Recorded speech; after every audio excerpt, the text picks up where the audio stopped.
All right. So we are back. Wheellifeconnections. I'm so excited to have another guest here with us today. This is Tylia Flores. She is so excited to have joined Wheellifeconnections. She heard about our podcast and was really excited to share her story. So I hope you enjoy everything she shares with us today. She is a disability advocate and a published author. So I'm really excited to make the connection with her and maybe learn about how writing my own book could be in my future as well. So Tylia, thanks so much for joining us. I'm so excited you're here. Thank you for having me. I love this podcast so much, and when I emailed you, I'm like, I'm hoping she agrees to let me be on because I love your message so much. Well, So, thank you. I am newly 25. I am a published author with spastic dysplasia, a form of cerebral palsy. I published my first book at 16 after I lost my best friend Daniel to a brain tumor, and he also had cerebral palsy, and here I am 8 years later sharing my story with the world, but now I'm more focused on advocacy. That's awesome. So let's talk a little bit more about your disability. So what does that look like for you day to day? That looks for me like day to day. I try to be positive about my CP, so I'm just going to say this. CP has led me to great adventures. I never know what I'm going to get into. Whether it's waking up with spasms and cerebral palsy, decides it wants to have a party up in my brain until late afternoon, or if CP is going to lead me to meeting some of the most beautiful people in the world. So. That's awesome. And so, do you use any disability or durable medical equipment or any kind of technology that helps you kind of go day to day? Oh, what kind of helps me go day to day is yes, I use my Dragon dictation on my computer to help me type and write, and I use my accessibility built in my MacBook Pro to help me write my articles and stories. I'm also a contributor for a site called The Mighty and Unwritten and Thought Catalog as well, so I do a lot of it. And for like technology to help me physically, I use my Permobil C300. That's in the garage. This one is just my travel chair, and I have a bath chair that I use too to help me shower and stuff.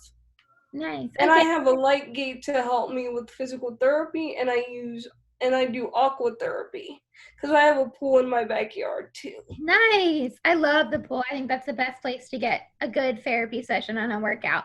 The water is so helpful, I think. For me physically, for my disability, the water is great. It makes things so much easier. I agree. And like I could walk easily without feeling any pain, so Yeah, same. Water is the only place I can walk in the whole world, so I think it's really cool. yeah, I feel like a little mermaid. I feel like Ariel. That's awesome. So, what was it like growing up as a kid with a disability? What did that look like for you? Growing up with something like cerebral palsy where society doesn't really understand it, it was hard because I faced a lot of the stereotypes. I faced a lot of bullying going to school and trying to navigate through society, but I also had some great times with my family. They always try to give me the best life possible despite my cerebral palsy and allowed me to adapt to the world. And I love to travel. I've been to the Bahamas, Mexico, California, Colorado. I've been everywhere. So, That's awesome. I also love to travel, but it's really difficult with a wheelchair. What's traveling like for you? traveling for me, have you ever seen that movie Home Alone? Yeah. It's exactly what it's like because, like, not only do we have to worry about luggages, we have to worry about my equipment. Then we got to find a house that doesn't have stairs. Then we have to figure out a way to adapt to the world around us at the time. Hmm. So, yeah, it's always a fun ride, but I still get to do it. One of That's my favorite memories I have when I went traveling actually was back when I was 8 years old. I was in Newark, New Jersey visiting my aunt and uncle, and my cousins decided that they wanted to go outside and play along with my stepbrother, but they didn't want to leave me behind. So what they wound up doing was putting me in a wagon and building a ramp down the stairs so I could go up and down the hill, and I have a scar on my back to still prove of the memory. That's so fun though, because at least you were included and we didn't seem any different. They were just like, come on, let's go. And my to think that my cousins and my stepbrother were so creative of that idea, like I'm thankful for that memory. And Yeah, then there was the time my dad and my mom carried me up 8 flights of stairs so that I could experience everything in Rapids Water Park, because water parks aren't handicap accessible. And I don't know why that is. I don't know. Maybe it's because electric wheelchairs and water don't get along, but we should still be able to get up to the slide and then go down it. Yeah, exactly. So what my parents did when I was 8 years old, it was Easter Sunday. They're like, "We're gonna take you to a water park because when you get older, we're not gonna be able to lift you as much up the stairs." And they did it. They did it. So I have to thank my mom and my stepdad for the experiences that they've given me in order for me to travel, because it does take a village to travel with the special needs child and give them the life they deserve. That's awesome. I love that you have a really good support system. That helps a lot. Yeah, that does help a lot, because it starts with a good support system. If you want to learn to love yourself and love your disability, it starts with a good support system, a good balance. And if you don't have those two things, you're going to grow up full of anger. And I've seen it happen to a bunch of my friends.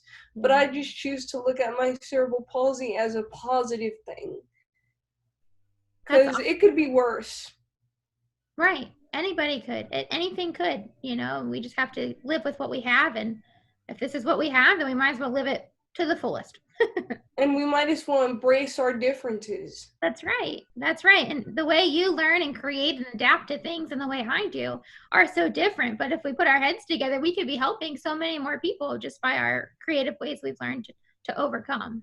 Exactly, and that's exactly why I started my advocacy journey at 18, because I thought that I needed to be the voice for those with cerebral palsy, because all those 17 million children are diagnosed with it and we have it globally. There's very little awareness about cerebral palsy. And Right. that bothers me. And then our awareness month is in March. Our color's green, so I often feel like we're camouflaged in with St. Patrick's Day. Mm, never even thought about that, but you're right. Yeah, we're camouflaged with St. Patrick's Day, and then World CP Day is October 6th, so it's like we're always like left out or not noticed because of the two situations, I feel. Right. Yeah. Well, I think it's good that you are willing to share your story, because the more that you share your story, the more it becomes an everyday conversation and cerebral palsy is more known. And then everybody else who may not be so open about sharing their story follows your footsteps and is able to share their story as well. I thank you for the opportunity, for sure. I Yeah. mean, I feel like it's very important. When I first found your podcast, I felt so connected, and I'm like, I have to reach out. She's awesome. Well, thank you. It took years to finally start it, but I'm excited for where it's gone and where it's going and hopefully the impact it makes. So that's awesome. So what do you say is your biggest challenge living with a disability? My biggest challenge living with a disability is going to places that are non-handicap accessible and dealing with chronic pain constantly. Like when I go to places that are non-handicap accessible, and it's obvious that it should be, because we're in 2020, the ADA was passed 30 years ago this year. Yeah. And why is it still an issue? Like I remember this one time I got triggered, really triggered last year, where I went to Cocoa Beach with my family for the first time. Hmm. And there was no beach wheelchair, there was no handicap accessible access, and I just got really angry. I really did. And I was like, the ADA was passed 29 years ago, and you guys don't. They were like, ma'am, we're so sorry. I'm like, you guys should be ashamed. Yeah. Yeah, absolutely. It's now 30 years in and there's still so many things that haven't changed. And you'd think by the 30-year mark we'd see a lot of changes. And I hate to say it, but I feel like unheard. I feel like unheard by society when things like that happen. Yeah. And as far as chronic illness goes, it's the same thing. My chronic illness starts from this side all the way to my hip. Why is it that when I turn an adult, I got to go through X, Y, and Z to get the same treatment I got with no problem when I was a child? Oh, you can preach to the choir, girlfriend. I They got you. send, all these doctors once you turn 21, and they don't give you the proper health care once you turn 21 because they think your disability is gone and they feel that cerebral palsy is just a childhood condition. I'm like, no, it's not. I'm a prime example of that. Hello. Change the medical terms of childhood and put lifetime. And Yeah, don't call it a disease neither, because it's a condition. right. I'm sorry, I'm very passionate. No, and that your advocacy skills are phenomenal. I think it's something that needs to be heard because yes, I don't have a disease either. I can't cough on you and give you arthrogryposis. That's not how it works. I'm not sick.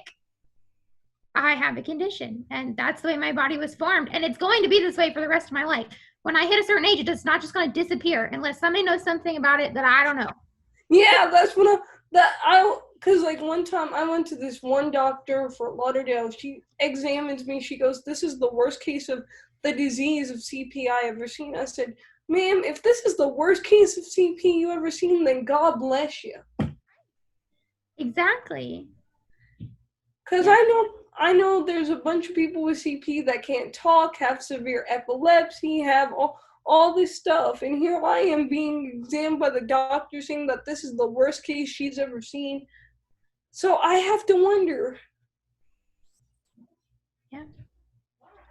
Yeah, exactly. But how do we get that to that point where that education is there? It's like a lack of education. People just don't know. Yeah, people just don't know. And that's why I feel like it's important for us to use our voices and our conditions and our stories to make the world a better place. Like I could have been someone that said, "Oh, I have cerebral palsy. I'm going to give myself a pity party," but I chose not to do that. I chose to, as I say, stomp on CP. That is, Yeah, absolutely. And I totally agree with you.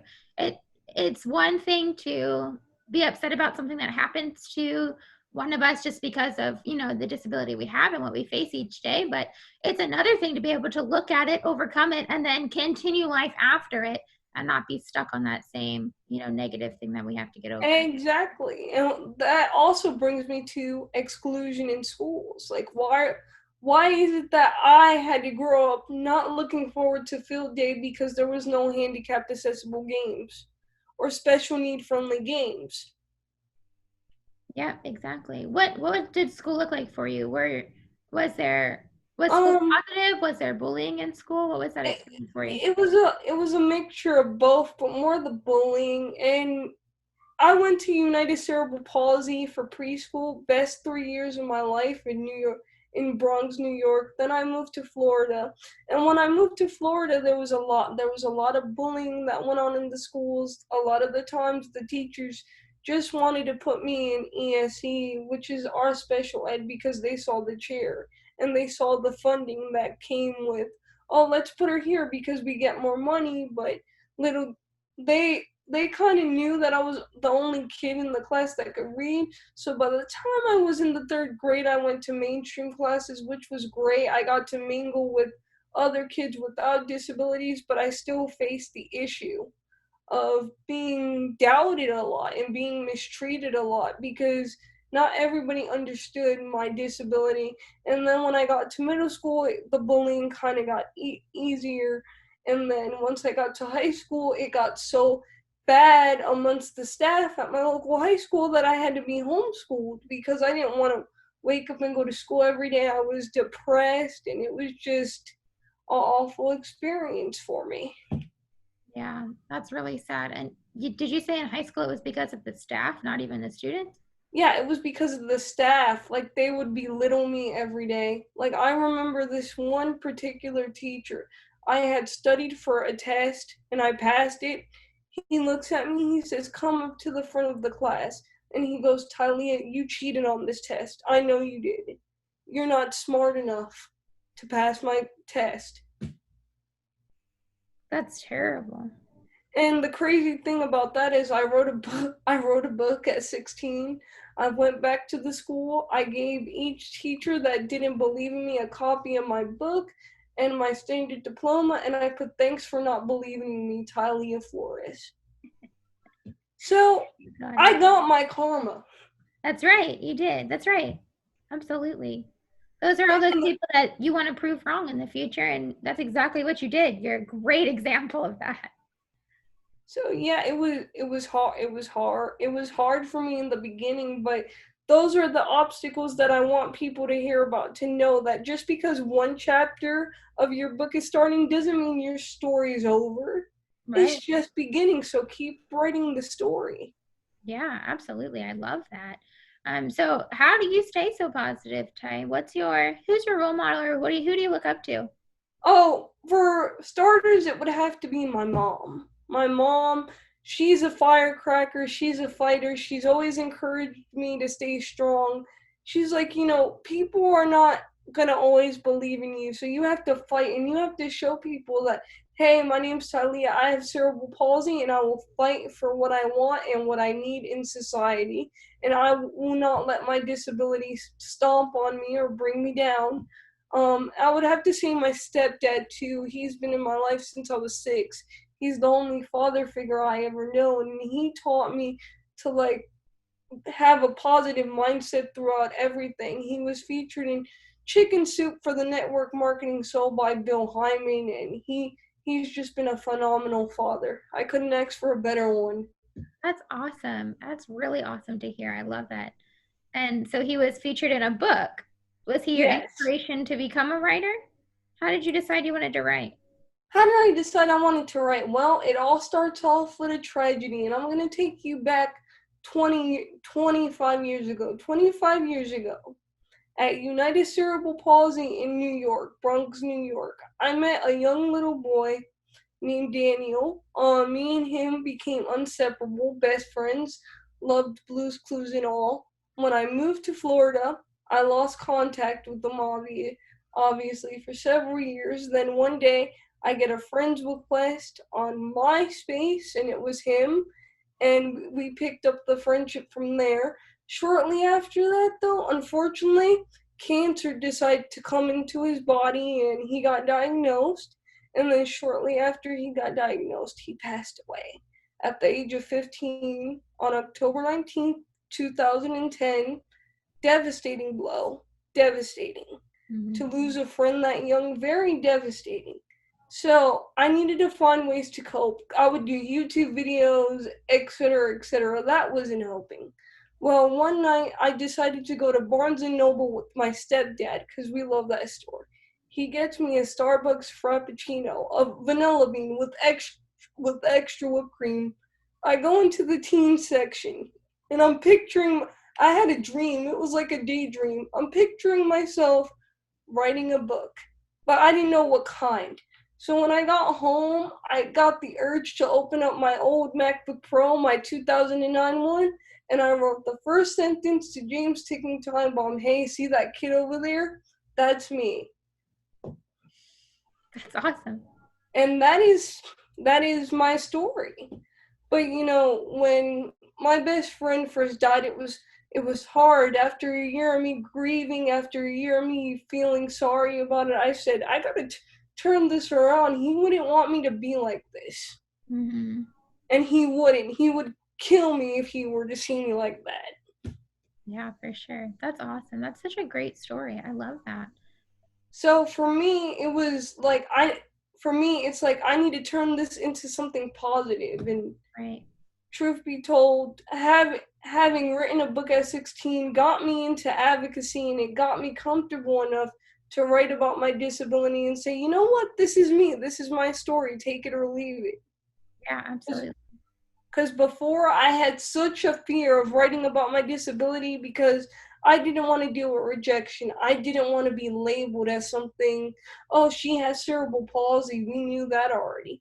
But truth of the matter is, I had to learn how to love myself and come out of my shell and be the Tylia that my family members knew and all my friends knew, and not hide behind something because you're so afraid of what society thinks of you. in the words of Taylor Swift, be yourself because everybody else is already taken. That's awesome. I love that. That is great. I think that's so true. We're all different. Everybody's different. Doesn't matter what you have, what color you are, how you sit, how you stand, anything like that. We're all different. So we might as well embrace our differences and figure out how to turn all of the negatives into positives and just keep living life as best we can while we have it. So Exactly. that's awesome. So we talked a lot about all kinds of different things. So what's the next goal for you, or what's your upcoming dream you're hoping to accomplish next? My next upcoming dream is to publish another book, which I'm working on another book, and continue advocating for those who can't and continue to spread my message of despite the obstacles you go through, you have to stomp on your situation and you have to stomp on cerebral palsy. That's awesome. So the next book, what type of book are we looking for in your next book?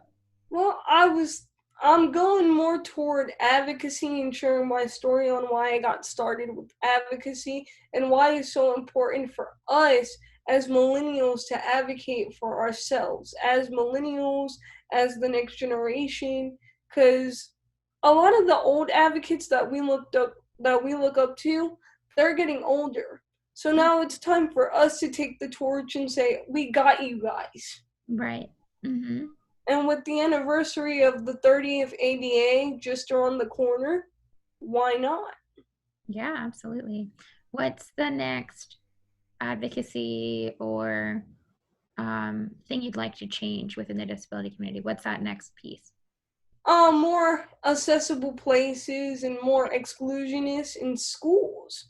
And Okay. to bring up the discussion of having a child with a disability in mainstream classes. And going to other countries like Africa and bringing awareness to how life is like in other countries for those people. Like when I was in college, I took a class on that, and it was called Exclusiveness in Africa for Kids with Disabilities. And the stories that I got to hear from these parents on Zoom and on Skype, it was sad how they have to send their kids off to another village or another school for the year because their village believes that if you have a child with CP, it's taboo. Wow. So that's my next plan. That's awesome. And that's an interesting concept. I think there's a lot of like beliefs and cultural aspects that we don't realize that happen and take place in other countries, that a child with a disability, it's so different in each setting, and kind of what life looks like for them, if life continues to look like that for them, and kind of how they're treated. I know a lot of orphanages are very full of children with disabilities and things like that. So it's just really, it's all about kind of access and accessibility and the rights that we have, but it definitely is different all around the world. So it's really Yeah. interesting to learn about. And not only do we need to focus on what's going on in the United States, we need to focus on what's going on globally when it comes to people with disabilities because they're a part of our nation too in our society. Yeah, So absolutely. that's the way I look at it. Like I have two friends in Cape Coral, Africa, and they tell me stories all the time, and they're like, we want to come to the US, you're so lucky, like we can't even go to school, and it just breaks my heart. Yeah, for sure. That's a really great topic, and a topic I haven't had any guests say yet. So that's really, really a neat topic to have. Well, if you need any help with it, let us know. I'm sure some of our viewers may have some ideas too, so they may be able to help us out. But that's awesome. So any other things you like to do for fun besides traveling and writing?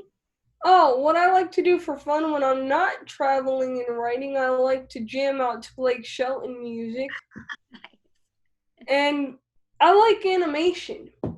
Okay. And making cartoons. Like I'm hoping in the next few years, and if you know anybody from Disney, please send this over, that they'll make a princess in a wheelchair or some sort of disability. We already have Tiana. We already have Frozen. We need someone with a disability, Disney. Come on, representation. That's right. I think that would be so cool to see some princess with her crown and her wheelchair and And that's my next goal, is to write to Disney to see what we can do about that, because little girls need that example. Like growing up, my example was Ariel, because she wanted to be a part of our world and she was under the sea. that's right. So watching Little Mermaid as a kid helped me a lot to think, wow, I'm not alone, and I resonated with her. That's a really different way of thinking about it. I've never thought about that about Ariel. I like that. Hmm. Yeah, in a way, she's just like me, except she has a fin. That's true. That's true. And And she wanted to be somewhere else with other abilities. So that is really true. yeah, that's why I admire that Pacific Disney princess, and that's what gave me the idea. That's really neat. Yeah. It's so fun to learn about how each person sees things so differently from the way I see things or, the way somebody else sees things. It's always nice to get a fresh perspective.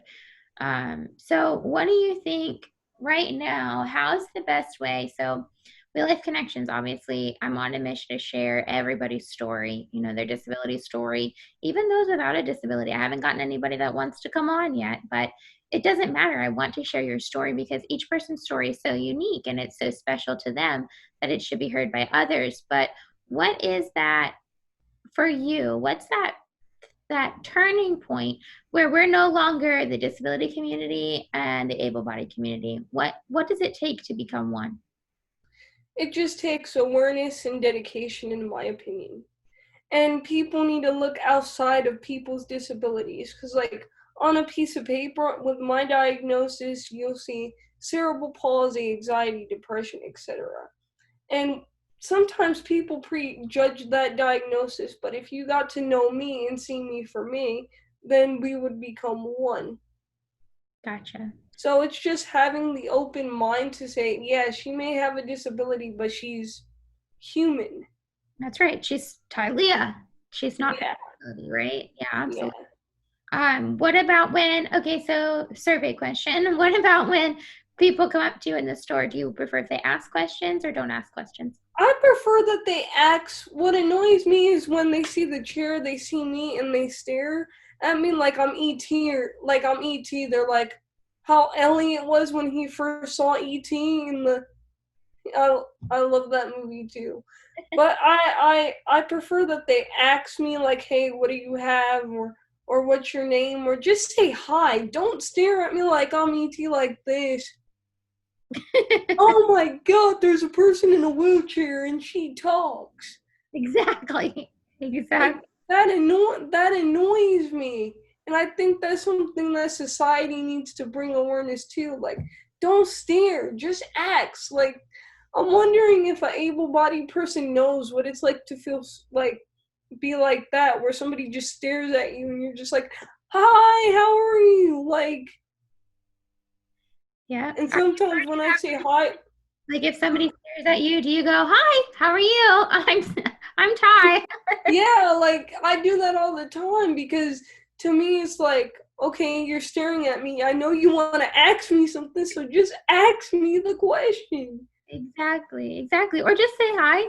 I mean, you say hi to everybody else that walks by you. There's no reason why you can't say hi to me too. Yeah, like there was this one time where I was at Disney and I was getting on a ride, and father and son were staring at me getting on the ride. And it made me very uncomfortable. I guess they were from a foreign country, so they never seen that before. So while I'm getting in the ride, I'm like, "Hi." Exactly, because like it's so hard because people want to know and they're so inquisitive. Like, and I think that's okay. Like, I'm okay with you wanting to know, but I'm not okay with you assuming before you even take the chance to ask me. Yeah, take the chance to like get to know you, have a conversation. And Yeah, if you're too nervous to have a conversation, then I hate to be you, but just don't stare at me. Yeah. like I'm ET, because I'm human and that hurts my feelings. Yeah, for And sure. I'm 25 years old and that still hurts because it's like, okay, well, I know you want to talk to me, just ask, just speak. Yep. I definitely agree with you. Um, so is there anything else or anything I haven't asked that you want to share today? Not really. I think you did a pretty good job. All right, perfect. Well, I'm really glad we were able to talk today, and I am super excited to share your story. I'm definitely going to link your website and all of your pages with the videos so that people can start following you and Stomp CP. Is that what it is? No, stop stomping on cerebral palsy.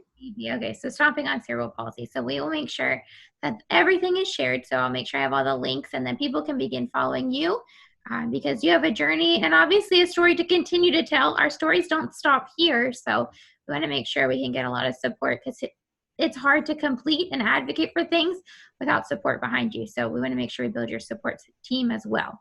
Thank you so much, Sarah. Yeah, absolutely. It was great meeting you. Thank you for joining us today. You too.